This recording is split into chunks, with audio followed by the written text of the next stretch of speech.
They look at her sitting alone and they whisper like it's a tragedy. They see her walking without a circle and they label her lonely. They see the empty seats around her and think it means she has no value. But what they don't understand is this solitude ain't weakness, it's training. It's where vision sharpens, where strength is forged, where character gets tested in silence. A woman with no friends is not a woman with no power. She's a woman who refuses to settle for counterfeit connections. See, the world worships popularity, but popularity is cheap, it's noisy, it's temporary, it disappears the moment you stop entertaining. But legacy is quiet. Legacy is patient. Legacy is built in the hours when nobody's watching. And sometimes to build legacy, you got to walk alone. So I don't petty the woman with no friends. Respect her because while you busy searching for company, she's busy searching for alignment. While you chasing approval, she's chasing purpose. While you playing for the crowd, she's building for eternity. A woman with no friends is not invisible. She's unstoppable. When you hear the phrase, a woman with no friends, most people think about loneliness first.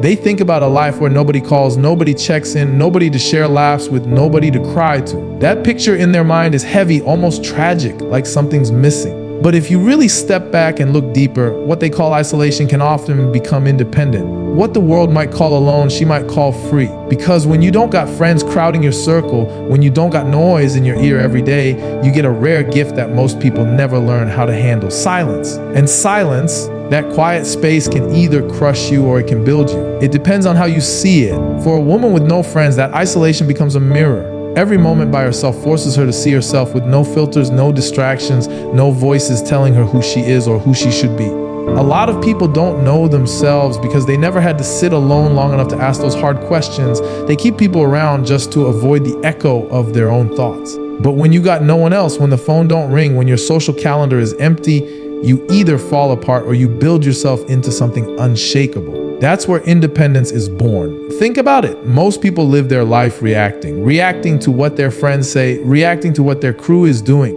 reacting to the opinions and expectations around them. But a woman with no friends don't got that kind of noise. She moves off her own rhythm. She don't need approval before she takes a step. She don't need a green light from the group chat before she decides what's right for her. That's independence at its purest form. Moving because you choose to, not because somebody else pushed you in that direction. But here's the part that's deeper. Society don't always respect that kind of independence. Especially in women, they try to label it as cold and a social bitter. They can't imagine that maybe she just don't need to be surrounded to feel complete. Maybe she understands that having no friends don't mean having no value. It means she values her peace more than she values popularity. And when a woman gets comfortable enough to stand on her own, that's when people start paying attention. Because truth is, most can't handle it.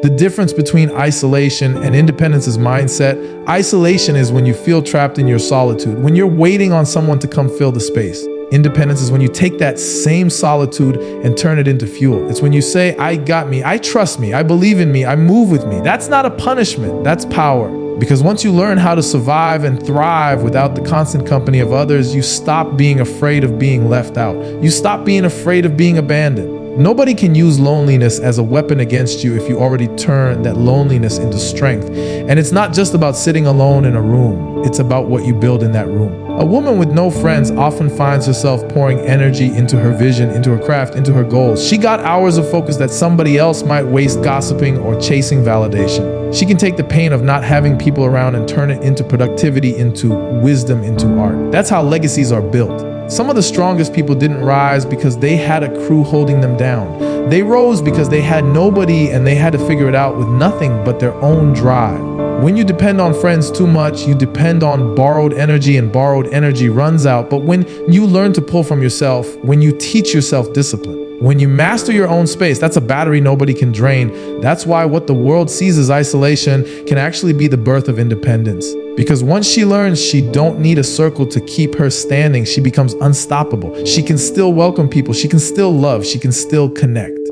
But it won't be out of desperation, it'll be out of choice. She chooses who enters her space, not because she needs them to survive, but because she wants them to be part of what she's already built. The beauty of a woman with no friends is that she redefines is what strength looks like. Strength don't always come with a crowd cheering you on. Sometimes strength comes in the silence of your own apartment, the late night talks with yourself, the moments where you break down and then wipe your own tears because there's nobody else around to do it. That independence becomes like armor. Not a cold armor that shuts people out, but sacred armor that keeps her grounded, keeps her whole. So when people say she got no friends, they might think it's an insult. They might think it's a weakness. But if you really look close, that's often the foundation of her independence. She's learning lessons in silence that the loudest, most surrounded people never will. She's not weighed down by the expectations of a circle. She's not distracted by the noise of unnecessary voices. She's free to design her life on her own terms, and that freedom, that independence is more valuable than any crowd she could ever chase. Strength in solitude is one of those lessons life teaches you when you don't have the comfort of a crowd to lean on. For a woman with no friends, solitude is not just an occasional visitor. It becomes a permanent roommate. And while that might sound heavy to some, it carries a hidden advantage that only a few people in this world ever get to taste. Solitude is where strength is born, because when you're left alone, you find out real quick whether you can carry your own weight or not. You see, the world is noisy, full of distractions, full of opinions, full of people telling you how to move and what to think. But solitude strips all that away. It leaves you with nothing but yourself. And in that silence, you either fold or you grow muscle you didn't even know you had. When a woman spends time in solitude, she starts to hear her own voice clearly. Not the voice her family told her to have. Not the voice her friends shaped for her, but her voice. That's powerful because most people live their entire lives with the volume of their own soul turned down low. They keep the TV on, the music loud, the phone buzzing, the conversations constant because they don't want to face themselves. But when solitude is forced on you, you got no choice. You have to sit there and deal with your own reflection, your own mistakes, your own dreams, your own doubts. That's where strength gets built. Not in the spotlight, but in the quiet corners where nobody's watching. Solitude is a gem for the mind and the spirit. Every moment alone is like lifting weights. Not on your body, but on your soul. It tests your patience. It tests your discipline. It tests your ability to keep believing when there's nobody clapping for you. Imagine training for a marathon with no crowd on the sidelines, no coach cheering you on, no teammate running next to you, just you in the road. That's what solitude feels like. And if you can run that race, if you can train in silence with no applause, you build a strength that can't be taken from you. Because when the applause finally comes, it won't define you. You'll know you already had it in you before anybody else noticed. For a woman with no friends, solitude also means becoming her own comfort, her own healer, her own motivator. On the nights when the weight feels too heavy, she learns how to soothe herself, how to remind herself of her own worth. That's not weakness, that's resilience. Anybody can feel strong when they have a support system, when they got a group hyping them up. But real strength is when you can look in the mirror with no makeup, no filters, no validation, and still tell yourself, I'm enough.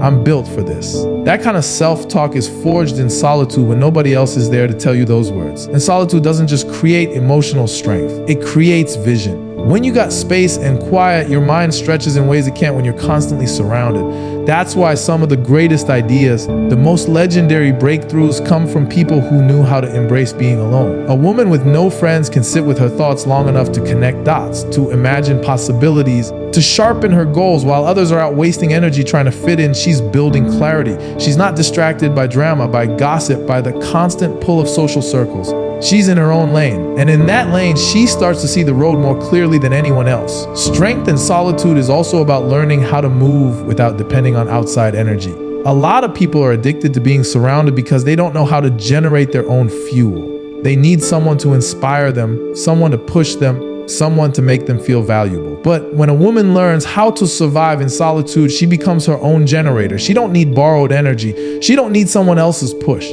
She builds her own fire, and that fire burns steady because it's rooted in her own soul. That's independence.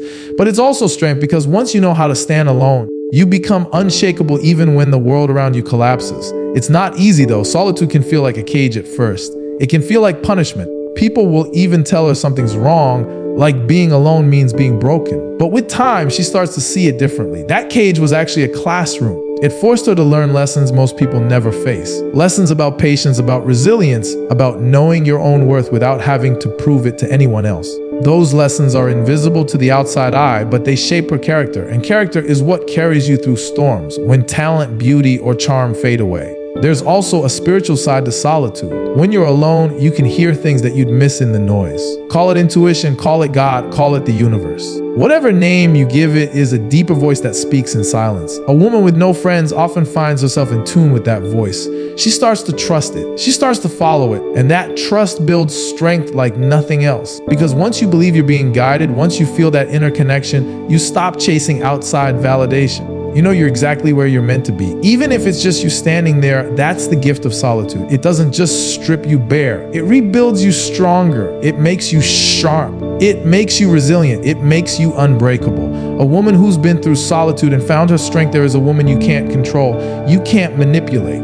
You can't break because she already proved to herself that she can carry the weight alone. The power of self-love is one of the most underestimated forces in the world. And for a woman with no friends, it often becomes her only lifeline. When there's nobody around to clap for you, nobody around to gas you up, nobody around to remind you that you're worthy, the only voice you have left is your own. At first, that silence can be brutal because the world conditions people to depend on approval. From childhood, we're trained to measure ourselves by who likes us, who sits with us, who calls us their friend. But when a woman finds herself outside that system, when she doesn't have a circle to validate her, she's forced to discover something deeper. She has to become her own mirror, her own cheerleader, her own safe space. And when she learns that art, she taps into a power that nobody can take away. Self-love in that context isn't about posting cute quotes online or pampering yourself with a spa day. It's about survival. It's about waking up and reminding yourself that you are worthy, even if the world acts like you're invisible. It's about talking yourself through the days when rejection feels heavy, when memories of betrayal sit on your chest, when you look around and realize no one's coming to rescue you. Self-love becomes the anchor that holds you steady when everything else is unsteady. It's not glamorous. It's not always pretty, but it's real. For a woman with no friends, self-love teaches her to stop looking for her reflection in other people's eyes, because that's the trap most fall into. They measure their beauty, their intelligence, their value by how other people respond to them. If people laugh at their jokes, they feel funny. If people compliment their outfit, they feel attractive. If people approve their decisions, they feel smart. But when you don't have that constant feedback, you're forced to look within and ask yourself, do I like me? Do I approve of me? Do I believe in me? And once you can answer yes to those questions without needing anybody else's stamp, that's liberation. The power of self-love also shows up in boundaries. A woman who learns to love herself in solitude won't just let anybody walk into her life and mistreat her. When you're desperate for friendship or attention, you'll settle for toxic people, fake support, or shallow connections just to fill the void. But a woman who has mastered self-love already knows she's enough. So she'd rather stand alone than shrink herself for company. That's why self-love is strength. It teaches you to be selective, to protect your space, to honor your peace. She doesn't beg for seats at tables where she's not respected. She builds her own table and sits comfortably by herself if she has to. And it's not easy to get there. It takes breaking cycles of self-doubt. It takes unlearning lies that were planted by family, by society, by old friendships that turn sour. She has to fight her own inner critic, the one that says she's not enough, the one that whispers she must be flawed if she doesn't have friends. The self-love becomes a daily practice of shutting down those voices and choosing new ones, choosing to affirm herself, choosing to treat herself kindly, choosing to forgive herself for mistakes and keep growing.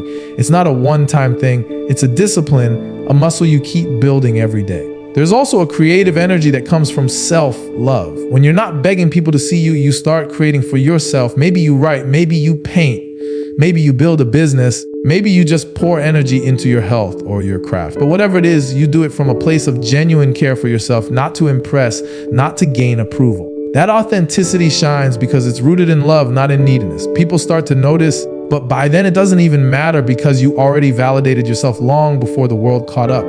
Self-love is also about resilience. When life knocks you down and there's no friend to lift you up, you have to decide to lift yourself. You have to remind yourself you've been through worse. You have to remind yourself you're still standing. You have to remind yourself that you deserve to get back up and try again. That resilience born out of loving yourself enough to keep fighting becomes unbreakable. And once you develop it, you move differently. You don't fear abandonment. You don't beg for acceptance. You don't lose yourself in relationships because you know you'll be okay either way. The world often looks at a woman with no friends and thinks she must be lacking something. But maybe she's not lacking. Maybe she's overflowing with self-respect, self-awareness, and self-love to the point where she won't compromise for company. Maybe she understands that her energy is too valuable to waste on shallow connections. Maybe she'd rather sit in silence with herself than fill her life with noise that doesn't build her. That's the kind of power most people don't even recognize because they've never lived it. The real beauty of self-love is that once a woman learns it, she can give love without losing herself. She can enter friendships, relationships, partnerships from a place of fullness, not emptiness. She doesn't cling, she doesn't beg, she doesn't settle because she already loves herself enough to walk away if it costs her peace. That's when love becomes healthy. That's when connection becomes real, because it's not rooted in desperation, it's rooted in choice. So the power of self-love, Ave, is more than just a feel-good slogan. For a woman with no friends, it's the foundation that keeps her steady. It's the reason she can wake up every day and still stand tall even when the room is empty. It's the reason she can build without applause, dream without validation, and live without fear of abandonment. And that kind of